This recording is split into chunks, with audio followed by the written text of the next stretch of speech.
Hello, every pony. My name's Benjamin Brony. I'm Captain Cough Drop Abuser. And I'm Kent Sullivan, aka Uncorrupt Rex. And this is BronyTrioRadio with no BTQ6, because I guess he got home a little bit later. And this episode is Season 7, Episode 5, FlutterShy Leans In. FlutterShy's in so that it automatically sucks. What? What? Are they It's FlutterShy Leans In. selective changing? FlutterShy Lean Out. FlutterShy leans in to take a peek behind Rarity's boutique. But yeah, this is I'll just get out of the way. This was a more of a slice of life episode, but it's all right. I was pretty okay with it, but yeah, I have a feeling I have to everyone's agree gonna with think this. Like almost, I believe one of the most boring episodes of this season. This might have been the worst episode so ever. far. What? Are you serious? I'm not even sure I'm joking. What? It sucked that much. Really? Yes, it had to the point where I was like, I want to Bored. skip. Wow. Oh, you can't skip pony. That's though. saying something. They had pony giraffes. Pony giraffes were Sarcy. What else can you ask for? That cute little giraffe. The only saving characters. Giraffe was like the best character. Giraffe was best character this episode. Even though she did have the NyQuil commercial generic sneeze. That. But yeah, she that was a pretty cool character. I'm glad they actually introduced that. I believe that's her first giraffe we've actually ever seen in the show. And someone owns it, I guess. Weird, because zebras like Zecora sentient and can talk and stuff, but giraffes no. Even though they have the same eyes. So, well, we already know a lot of places are based on real life places on Earth. So, I wonder what the Africa looks like, or what they're even pony pun they would call it. I have no idea. I'd try and think of a snappy thing. Afroponica. Also, one other thing I was just gonna say. Let's all get out of the way. We're all glad Angel got hurt, because a lot of us don't like Angel because he's a douche to FlutterShy, even though FlutterShy's nice. The little prick named Rick. He thought he knew shit, but didn't know shit. The nurse. Oh man, her name is probably really simple, but it's slipping my mind right now. The nurse lady. Fauna. Nurse Frenway or Dr. something. Fauna. Yeah, Dr. Fawn. She was pretty cute. Also like that. She was kind of like FlutterShy in a way. Not as shy, but I like the part when they both went, "Oh dear." I thought that was pretty cute. They had actually a pretty good Yeah, they seem like really good friends actually. Yeah, I'm glad that I'm glad that she had at least a little bit of a major speaking role in this episode. Yeah.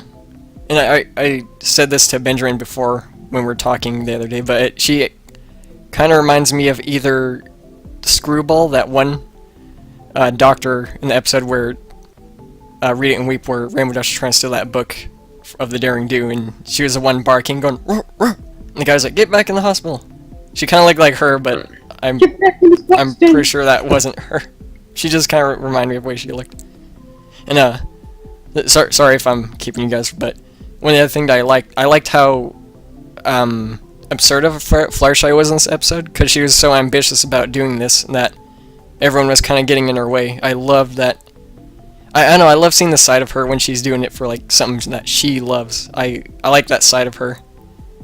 Because FlutterShy is always like getting put down. I love how she like talked back to those other people that pretty much ruined it. And then also that guy who or Sarcy might kind of like this, but the guy who voiced Hard Hat, the construction worker guy with the deep cool voice, he voices a character in Dead Rising 4.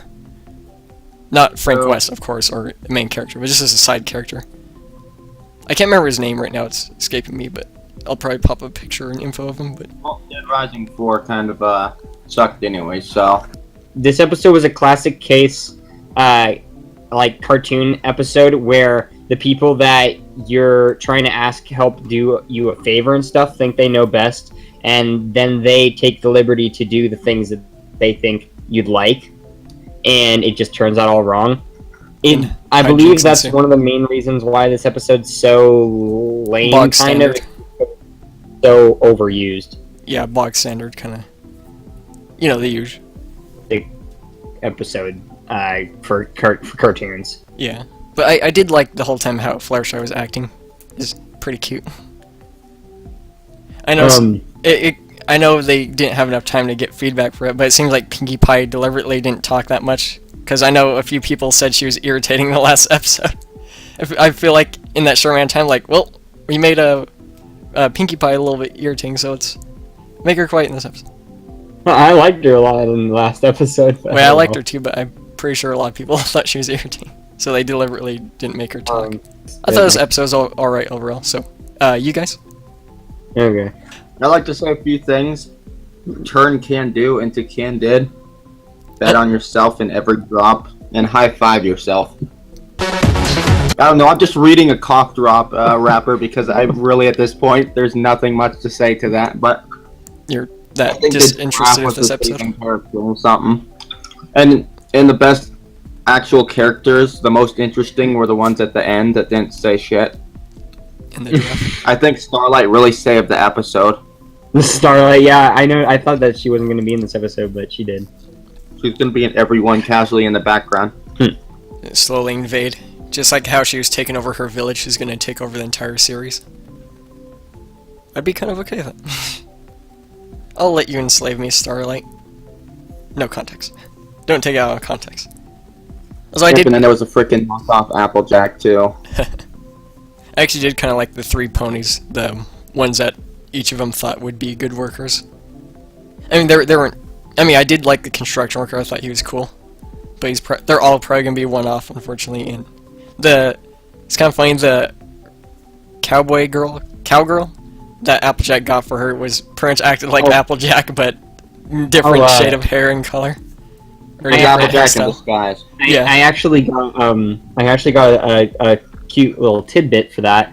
Her name's Wrangler, I believe, and she's actually one of the guests of Everfree Northwest. She's Kazumi Evans, who is also a Daju. Cool. Wrangler. Yeah, she's just a little thing that I wanted to throw out there. That's pretty awesome. No, I read the credits, and I was like, oh look, she's actually coming to Everfree. That's kind of cool. Sweet. Also, her cutie mark is a noose. I know it's a lasso, but it looks like a noose. What I like, well, there really isn't that much actually about this episode that I like, just because it's so bland. But I just like that they're keeping Fluttershy kind of that she wants to stick up for herself, and the things that she doesn't like to happen, she doesn't let them happen. Oh, that's a neat little tidbit I forgot. I liked how that for once she can actually talk to strangers and not get all shy. Yeah. Yeah, they're starting to really grow her character. They're not using the same stuff over and over and over again. Like, having to relearn the same lessons over and over. Mm-hmm. They also did she did point it out, like, in the episode. She was like, oh yeah, I've grown so much from all you guys. You made my confidence, like, higher and all. Also in the giraffe, obviously the giraffe was a great character. Yeah. I'm glad that they added that, because I was like, yeah, it's so cute. Yeah, it's cute. So, anything else we gotta say we liked? That's really it. So we don't keep the guests waiting and all that. It's almost to the boringness level of Applejack's Day Off, but it's not. It's not like to that level of boring, but it's boring. I think it was a little bit better than Applejack's Day Off, or a little bit more entertaining in that sense. But that's just me. Yeah. But when I saw the main six, this isn't really something I didn't like, but it's just the thing I wanted to say. When I saw the main six, they were being like, "Oh, let's add this stuff to the thingy, and let's add like a racetrack and a carrot cake thing." I was just like, I wanted to be like, and just jump towards him and be like, "No!" and just jump towards him. Don't ruin it. They always do that, but I'm glad she. Yeah.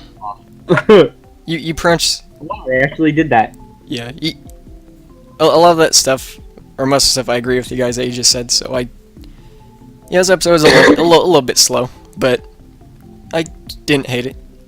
And now introducing our guest, Jinx 7009, or whatever the hell he wants to be called. Yeah, Benjamin's gonna have to sing. Hello. Hey, welcome to BronyTrioRadio. Thanks for being our guest. Okay, well, first we'll ask you how you got into the fandom and when. Alright, it started last year. What happened is, I was basically just wandering YouTube, and I knew it existed, I just didn't, like, care for it at all. Like, I'm like, this is, like, I assumed it was just something that people were freaking out about, and no one, like, it wasn't even, like, good. Yeah, like it was overhyped. Because that happens.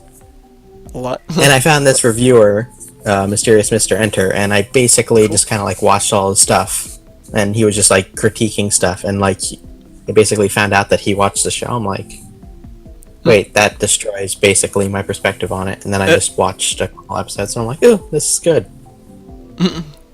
Oh, I like this colorful shit. Well, that's why I like it, because it was colorful. Wow, you're a pretty new brony to the scene here, then. Well, welcome. Yeah. Welcome, my brother. Welcome to SE7. No peeing on the sofa.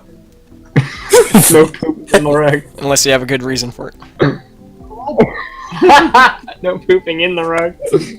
Unless you have a good reason for it. But, So, what'd you like about the episode, Shinx? Personally, I heard you talking, and that giraffe was the most disturbing, creepy thing in that episode. I did not like it at all. Because it had pony eyes. No. I don't know, it was just disturbing for some reason. Like, when I saw it, I was, like, immediately revolted. Because was it because it looked like it had a pony head on a giraffe I don't body? know, it just doesn't look natural. The guy, you know that retarded horse? I just imagine it doing what that horse did, and whenever like Fluttershy wakes up, it's just right there at the feet of her bed, just looking at her. Like from Adventure Time, you said? The Family Guy, the one retarded horse. Oh, I was thinking of the horse from the episode of Adventure Time where it just looks at them. But maybe it just sat there, it didn't talk. Me and Benjamin were talking about it, we thought it was going to talk because it had pony eyes, we thought it was going to be sentient. For some reason I thought it was going to. One thing that I found kind of weird is at the beginning of the episode when she's like building it, she gets everyone there. Mm-hmm. And it was just an introduction to get the experts in their specialized fields, and personally that scene really, really bothered me because the Rarity being like, oh, I know an expert and it's not her, was actually quite humorous. But some of those characters should have not been there, like especially Twilight. Because, like, at the end, it's like, oh, the expert that they get in the end, it's just, I was kind of like shaking my head, I'm like, and you didn't say anything. Even though I was glad to see the character, I'm like it felt like that, like everyone was like compressed into one scene. It was like way too much. They should have like shrunk it down and just gave an explanation why certain characters weren't there. That kind of brings up this thought of mine I actually had when she was talking to the people that were like building the sanctuary or trying to. I was actually kind of surprised. I was like, yeah, right. You fully grown ponies don't know what a fucking sanctuary is. What, have you been born in a cave or something? Or they're just all like business. Fluttershy the first one to build one or something. She just make up the name because like they should know what it is. I'm coming up with a new word. It's called sanctuary. The hell's a sanctuary? Another thing that bothered me was, why did you need a fashion expert? Yeah. Like, I mean, like, when you saw the finished design, there was literally nothing besides, like, that tarp. Yeah. That needed any kind of cloth or any kind of fashion. Yeah, I guess the only thing about that, maybe the main six, minus Fluttershy, all interpreted run what she thought. Maybe they thought she was wanting to make a building, too. But yeah, that's what I mean, like, that entire opening... That entire opening kind of, like, set the tone for the episode, and it was very, like, stilted. It didn't, like, get the meaning of what they were trying to do right off the front, so then they could have more wide, like, choices, in my opinion. Yeah. But, like, literally, like, all the characters, like, had, like, one line I actually counted. And I'm like, each character said basically one line, and I was just like... At least every character. And it was during my second watch through, and I was just like, it was kind of wrong because it was just like because there's too many characters there. You need to cut them in half. It's not like a 40-minute show that you can like have that many characters without compressing it like that. But like they all literally like said like one tiny phrase. Yeah. Yeah. Okay. Also, I kind of see what you mean now. Though the episode was humorous, I liked the I believe it was Wrangler, when they're just like, I put a pillow in there. It's just like that counts for something. Yeah. I put a pillow in your sex dungeon. It's comfortable now. Also, those freaking guys, why would you make a cage with a door? A trap door that closes on them? Shouldn't you have the cage without the door? Yeah, I know. Well, I guess none of them were thinking in this episode. No one was thinking. They were all dipshits. Did you not like Shinx? I know it was kind mainly the opening, and like that opening that I already discussed, and the fact that like the experts were so stupid. They should have done something right and something wrong. In my opinion, because like it felt like or at least one of them done something right, because it felt like it was like, how do you find these like that amount of stupid? Yeah, Prince, they did the thing that FlutterShy didn't want, and they just left. They didn't redeem themselves after that. They just left. No, it's not that they just left. It's like they didn't even like Hard Hat or whatever the builder name was. Yeah, like he was just being strong-headed about that. The fashion was being strong-headed about fashion, which that still bothers me that one was even there. Even though it was like funny, it was like it was very like we were like because like I'm like, oh, I guess there's going to be like curtains, but like there's really no, like they said, there's going to be no curtains. There was a hammock. You hear, and it's like, oh, to make brown dirt pillows. So I'm like, okay, there's probably obviously pillows or whatever, but pillows. Yeah, that's what they said. Yeah, but the problem with that is pillows like do like any kind of thing except for like maybe hay, and even then will get like extremely like destroyed by weather. So like like that was just kind of one thing. I personally think they should have swapped that out or just left it out. Yeah. Until they make a biodome. Yeah. Because like it felt like there wasn't time for the characters to be themselves. It was like they were forced on like just to say one thing. More so. Yeah. It's like they had like every like line was like getting to the next like point in the story, rather than it being like natural talking that leads to the next point in story. If that makes any sense. Yeah, I kind of see what you mean. Also, what was the thing I was going to mention? Basically, this episode wasn't really written really well. Well, it just needed a few tweaks. Yeah. Also, the CMC were there. If I remember, they haven't really talked yet this season. If I'm right. Oh yeah, they haven't actually. They've only been shown in the background. Yeah, they're building them up to where when they finally show up, they're gonna have deep, manly voices. Like, yeah, we're the CMC. Oh yeah. Damn right, Scootaloo. That's pretty much it that I can think of right now. Okay. This was a pretty brief episode. Also, did you know I'm wearing my tie? They buckled down and... He said something about his tie. Did you hear it? Don't worry, I won't take it personally. I still love you. In closing, I'd like to say buckle down and push forth. Like FlutterShy says. Nah, that's what another one of the cough drops I just ate said. It was an episode, but yeah, thank you very much for taking time with us. Don't forget to go down into the description of this episode and find my Discord, and then or Kent's Skype or whatever. And if you want to be on, just message us. Take anyone. Alrighty, as Warsourcey sometimes says on occasion. I'll see y'all in the stables. Thank y'all for tuning in. See you at Everfree. Yeah, bye. And bring beer. See ya.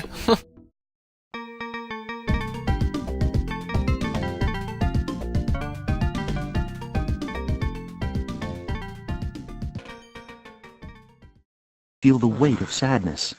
You may feel exhausted, hopeless. You feel lonely and don't enjoy the things you once loved. Things just don't feel like whatever you do. Sexual diarrhea is not for everyone. None. While the cause is unknown, diarrhea may be related to an imbalance of natural chemicals. Diarrhea